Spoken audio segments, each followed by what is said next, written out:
Scott Drew. Amidst the worst scandal in college sports. When he first told me, he really didn't give me a choice. He just said, let's go. So he didn't really give me a choice of either staying at Valpo or going to Baylor. He said, we're going. And so he came down here, and I'll be honest, at first I'm like, we left a mid-major powerhouse to come clean this up. Scott Drew had a vision few shared. And it might take some time, but I can tell you this, our staff will have the work ethic, the integrity, and the commitment to success needed to get this program where it needs to go. You know, Scott always had a vision that, you know, when we first came down here, he wanted to be the Duke of the Southwest. But years 1, 2, and 3, it was hard. 10 wins or less each year, including one with 0 non-conference games. In year 5, though, it was a party just for making the NCAA tournament. When you're the 65th team revealed, we'd have gone to Mexico to play. We just wanted to be in the tournament. A miss in 2009 took the Bears to the NIT Finals. Then in 2010, for the first time since the Final Four run in 1950, the Bears made the Elite Eight. I think for that group that year, we saw that we could be good the year before, just in the practices and when I would be on the scout team. Baylor fell in a great showdown with eventual champ Duke. 2 years later, eventual champ Kentucky knocked the Bears off in the Elite Eight again. Then after an NIT title in Drew's 10th year in Waco, the Bears were back in the NCAA tournament in 2014. A Sweet 16 trip that year was followed by back-to-back first-round upset losses.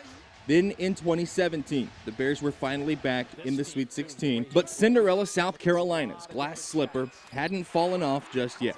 After losing in New York, it was back to the NIT where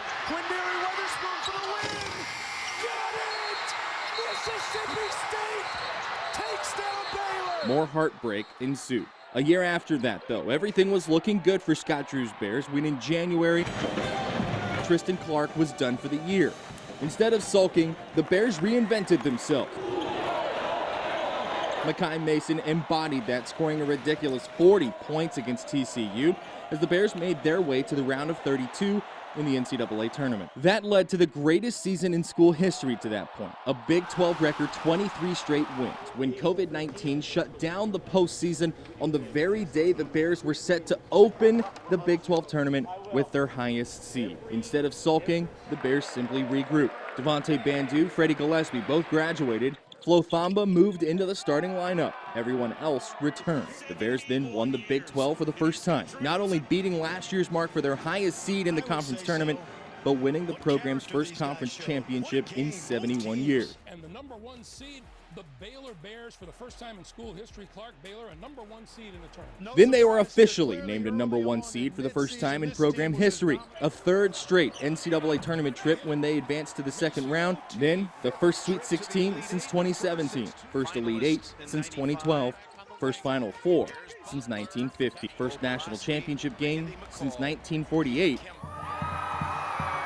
First national championship ever. Well, I can't thank the crowd enough for being here to welcome the guys. It means a lot to them. It's the realization of a vision few had 18 years ago. But Scott Drew has held true to his vision almost 2 decades in the making, thanking the fans. It's a great feeling. I just want the fans to be able to see what they helped us earn, because without them, we wouldn't have been able to do it, and this is a we thing. So congrats to everybody. You're all champs. That he's celebrating with today in a way only champions can do.